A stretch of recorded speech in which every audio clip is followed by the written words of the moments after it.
Reason and Revolution by Herbert Marcuse.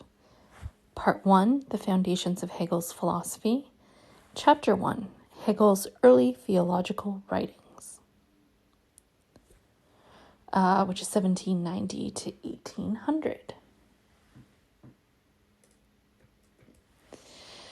If we wish to partake of the atmosphere in which Hegel's philosophy originated, we must go back to the cultural and political setting of southern Germany in the closing decades of the 18th century.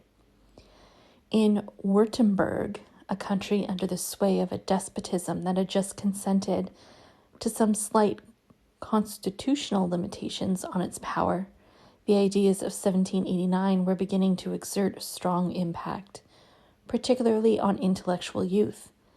The period of that earlier cruel despotism seemed to have passed. The despotism under which the whole country was terrorized by constant military conscriptions for foreign wars, heavy arbitrary taxations, the sale of offices, the establishment of monopolies that plundered the masses and enriched the coffers of an extravagant prince, and sudden arrests that followed the slightest suspicions or stirrings of protest. The conflicts between Duke Charles Eugene and the estates were mitigated by an agreement in 1770, and the most striking obstacle to the functioning of a centralized government was thus removed. But the result was only to divide absolutism between the personal rule of the Duke and the interests of the feudal oligarchy.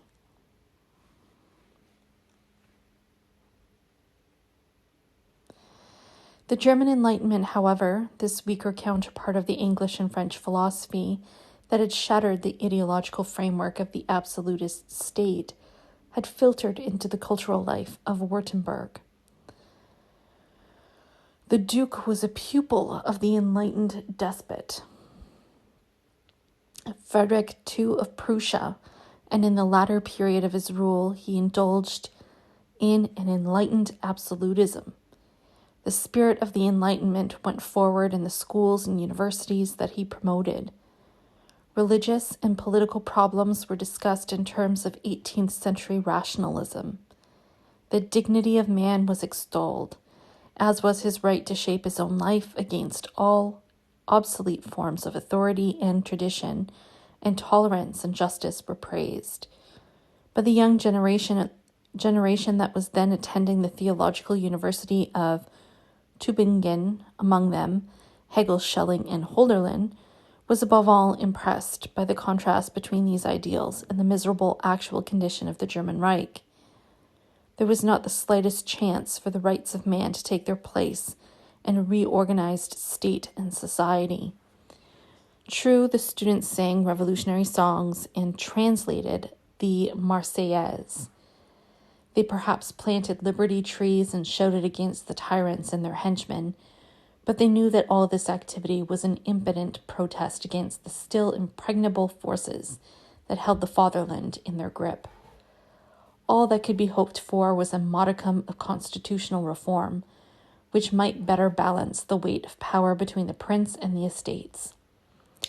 In these circumstances, the eyes of the young generation turned longingly towards the past, and particularly to those periods of history in which unity had prevailed between the intellectual culture of men and their social and political life.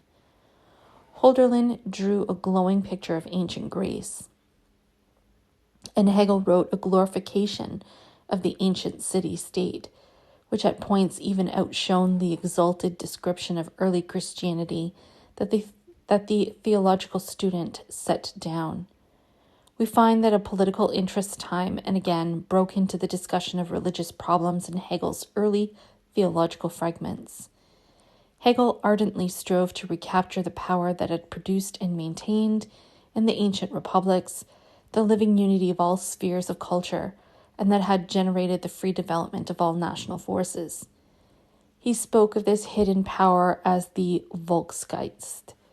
The spirit of a nation, its history, religion, and the degree of political freedom it has reached cannot be separated one from the other. neither as regards their influence nor as regards their quality. They are interwoven in one bond.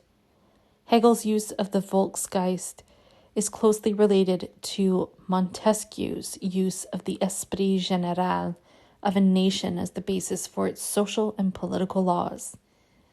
The national spirit is not conceived as a mystical or metaphysical entity, but represents the whole of the natural, technical, economic, moral, and intellectual conditions that determine the nation's historical development.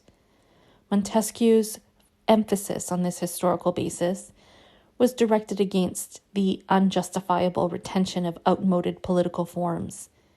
Hegel's concept of the Volksgeist kept these critical implications. Instead of following the various influences of Montesquieu, Rousseau, Herder, and Kant on Hegel's theological studies, we shall limit ourselves to the elaboration of Hegel's main interest. Hegel's theological discussion repeatedly asks what the true relation is between the individual and a state that no longer satisfies his capacities, but exists rather as an estranged institution from which the active political interest of the citizens has disappeared. Hegel defined this state with almost the same categories as those of 18th century liberalism. The state rests on the consent of individuals.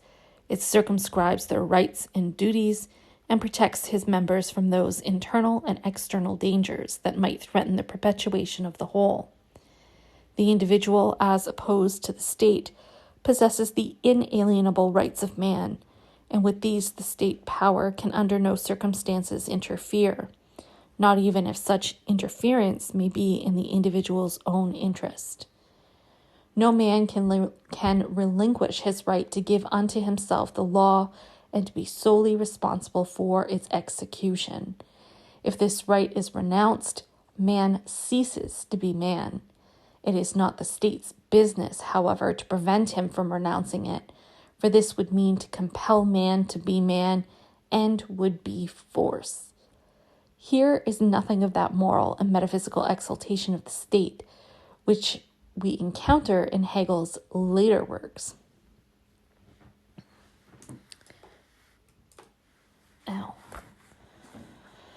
The tone slowly changed, however, within the very same period of Hegel's life, and even within the same body of his writings, and he came to consider it as man's historical fate, a cross to be borne, that he accept social and political relations that restrict his full development. Hegel's enlightened optimism and his tragic praise of a lost paradise were replaced by an emphasis on historical necessity. Historical necessity had brought about a gulf between the individual and the state.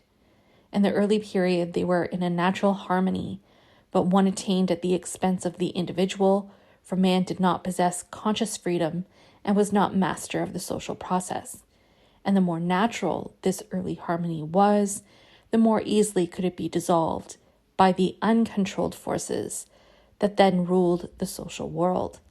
In Athens and Rome, successful wars, increasing wealth, and an acquaintance with luxury and greater convenience of life produced an aristocracy of war and wealth that destroyed the republic and caused the complete loss of political liberty. State power fell into the hands of certain privileged individuals and groups, with the vast mass of the citizens pursuing only their private interest without regard for the common good.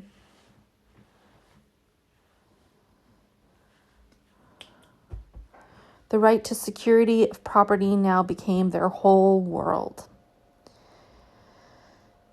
Hegel's efforts to comprehend the universal laws governing this process led him inevitably to an analysis of the role of the social institutions in the progress of history.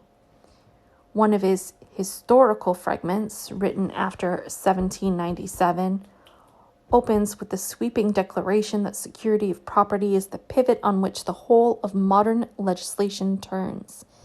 And in the first draft to his pamphlet on Die Verfassung Deutschlands from 1798 to 99, he states that the historical form of bourgeois property is responsible for the prevailing political disintegration.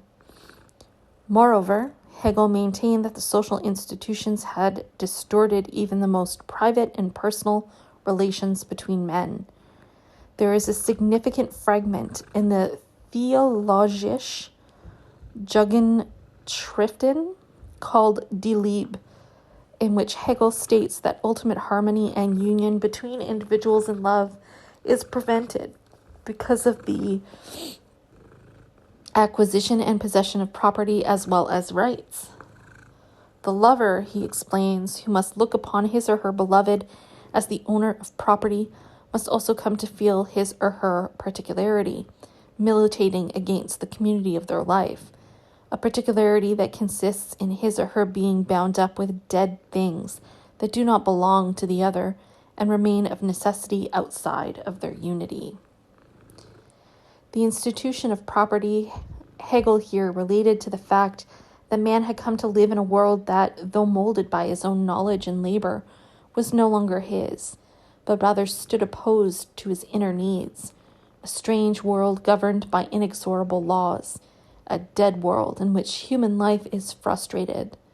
The Theologische Jugendschriften present in these terms the earliest formulation of the concept of alienation, which was destined to play a decisive part in the future development of the Hegelian philosophy. Hegel's first discussion of religious and political problems strikes the pervasive note that the loss of unity and liberty, a historical fact, is the general mark of the modern era and the factor that characterizes all conditions of private and societal life. This loss of freedom and unity, Hegel says, is patent in the numerous conflicts that abound in human living, especially in the conflict between man and nature. This conflict, which turned nature into a hostile power that had to be mastered by man, has led it to an antagonism between idea and reality, between thought and the real, between consciousness and existence. Man constantly finds himself set off from a world that is adverse and alien to his impulses and desires. How then is this world to be restored to harmony with man's potentialities? At first, Hegel's answer was that of the student of theology. He interpreted Christianity as having a basic function in world history, that of giving a new absolute center to man and a final goal to life. Hegel could also see, however, that the revealed truth of the gospel could not fit in with the expanding social and political realities of the world, for the gospel appealed essentially to the individual as an individual detached from its social and political nexus. Its essential aim was to save the individual and not society or the state.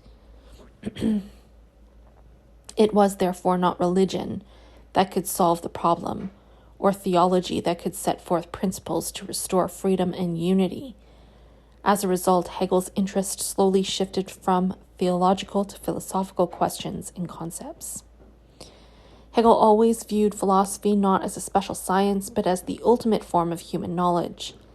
The need for philosophy he derived from the need to remedy the general loss of freedom and unity.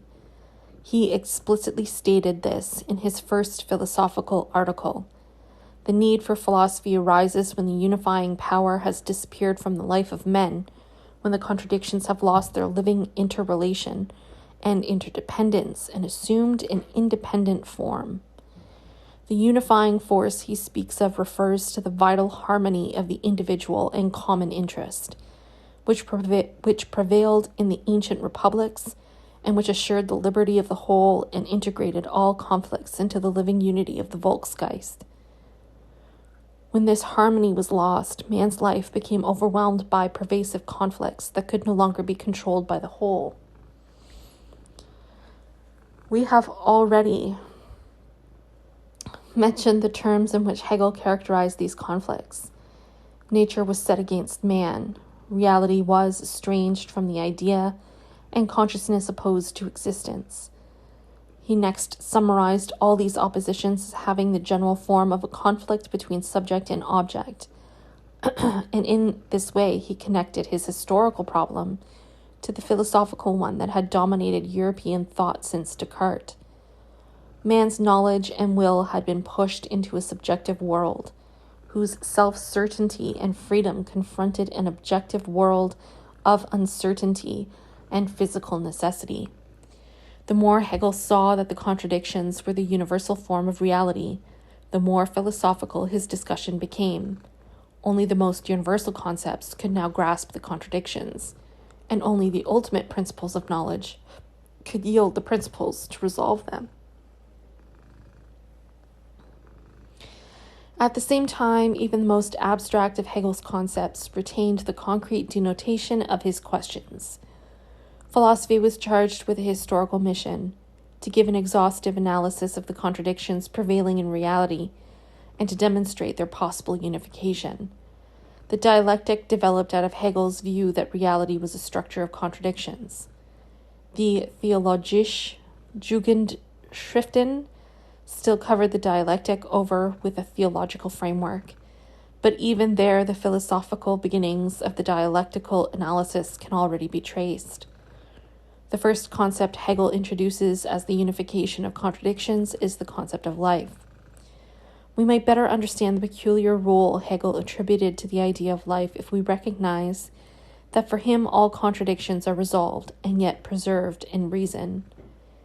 Hegel conceived life as mind, that is to say, as a being able to comprehend and master the all-embracing antagonisms of existence. In other words, Hegel's concept of life points to the life of a rational being and to man's unique quality among all other beings. Ever since Hegel, the idea of life has been the starting point for many efforts to reconstruct philosophy in terms of man's concrete historical circumstances, and to overcome thereby the abstract and remote character of rationalist philosophy.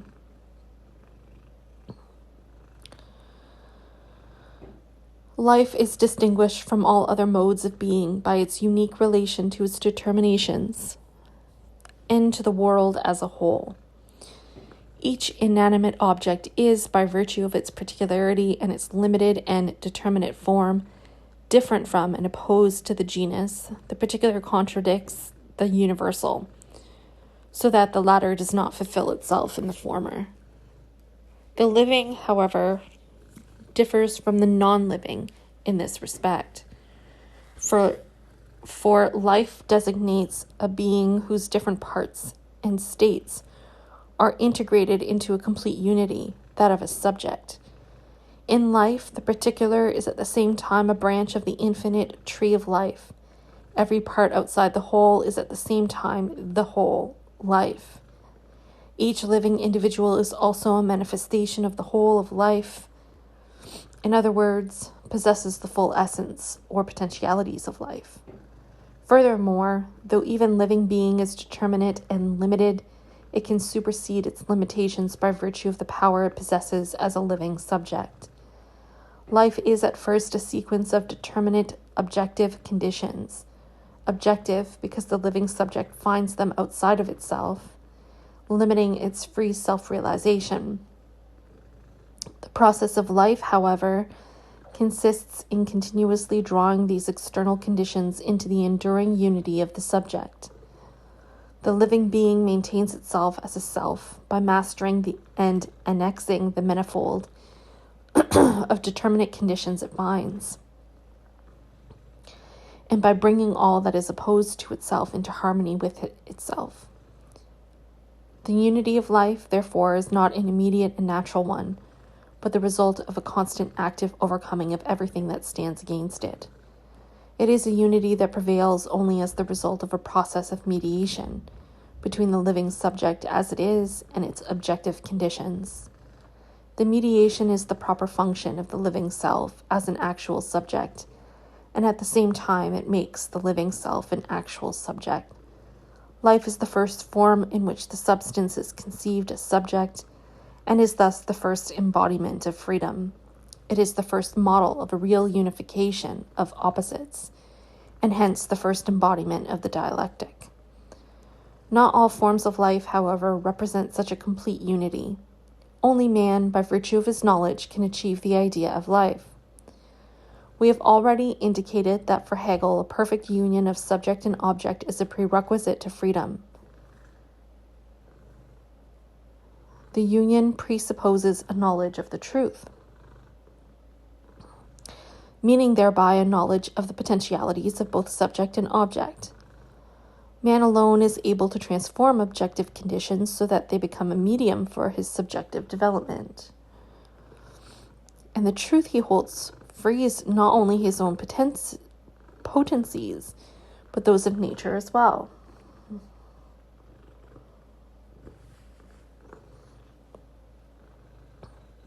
He brings the truth into the world, and with it is able to organize the world in conformity with reason.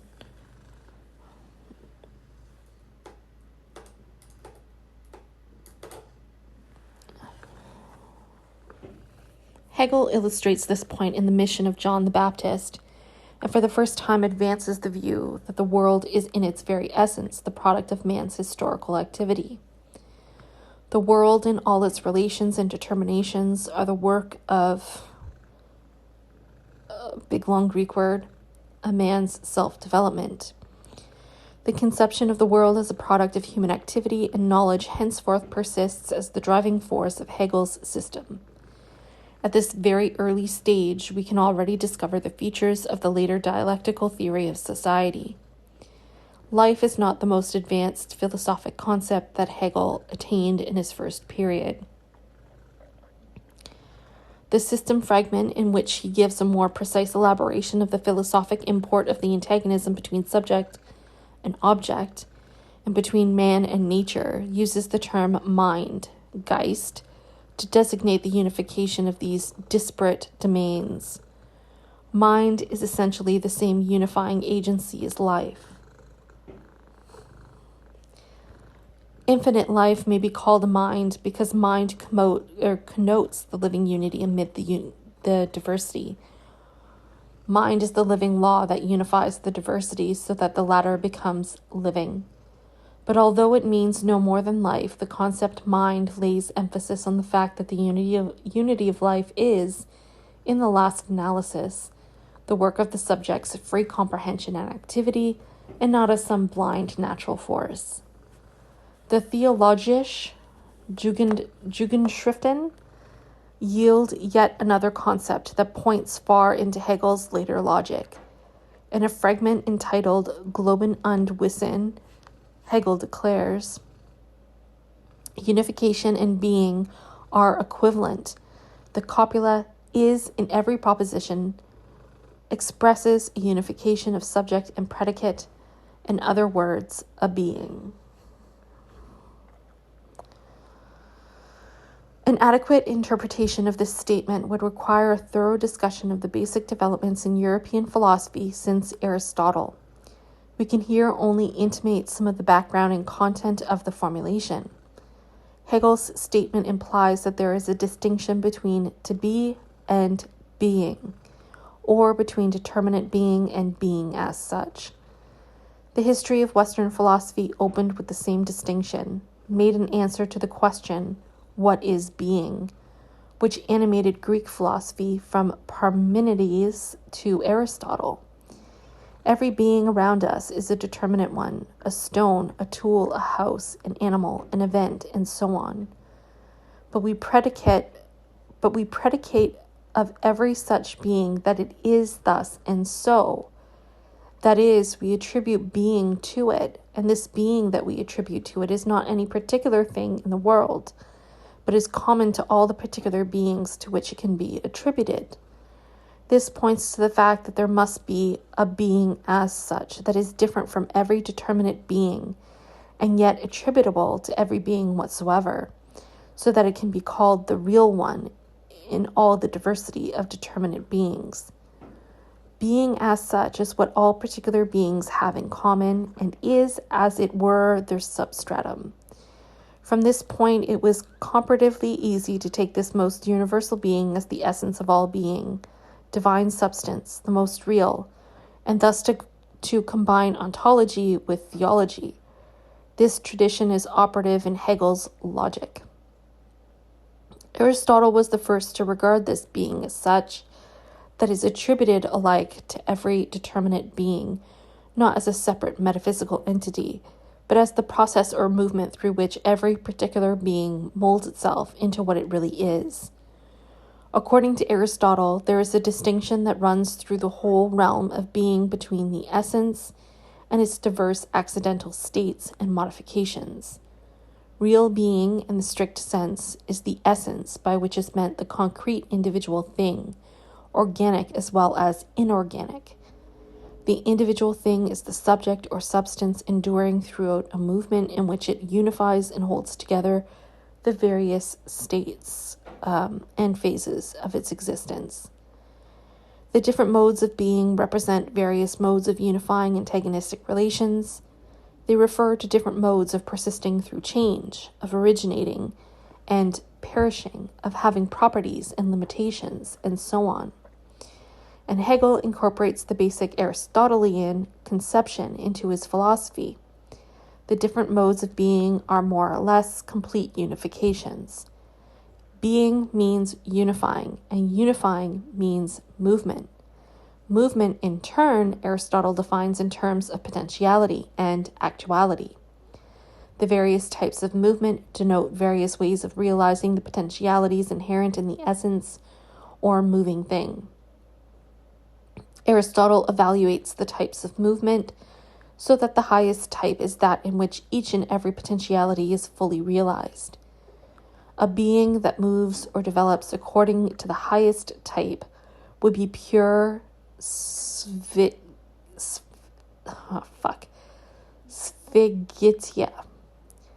It would have no material of realization outside of or alien to itself, but would be entirely itself at every moment of its existence.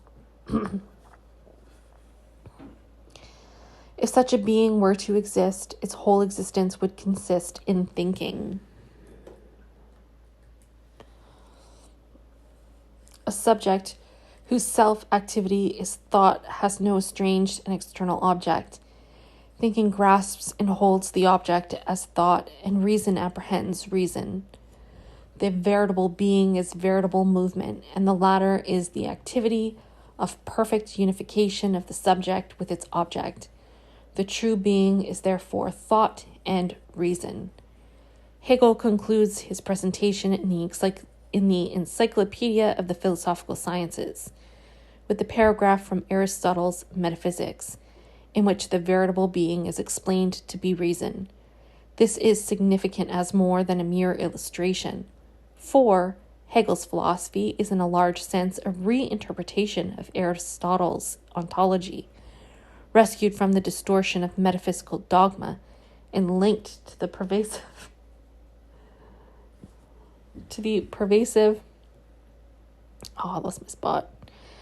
pervasive demand of modern rationalism that the world be transformed into a medium for the freely developing subject, that the world become, in short, the reality of reason. Hegel was the first to rediscover the extremely dynamic character of the Aristotelian metaphysic, which treats all being as process and movement, a dynamic that had got entirely lost in the formalistic tradition of Aristotelianism. Aristotle's conception that reason is the veritable being is carried through by sundering this being from the rest of the world. The Greek word is neither the cause nor creator of the world, and is its prime mover only through a complicated system of intermediaries. Human reason is but a weak copy of this. It's the same Greek word. Nevertheless, the life of reason is the highest life and highest good on earth. The conception is intimately connected with a reality offering no adequate fulfillment of the proper potentialities of men and things, so that the fulfillment was located in an activity that was most independent of the prevailing incongruencies of reality. The elevation of the realm of mind to the position of the sole domain of freedom and reason was conditioned by a world of anarchy and bondage. The historical conditions still prevailed in Hegel's time. The visible potentialities were actualized in neither society nor nature, and men were not free subjects of their lives. And since ontology is the doctrine of the most general forms of being, and as such reflects human insights into the most general structure of reality, there can be little wonder that the basic concepts of Aristotelian and Hegelian ontology were the same.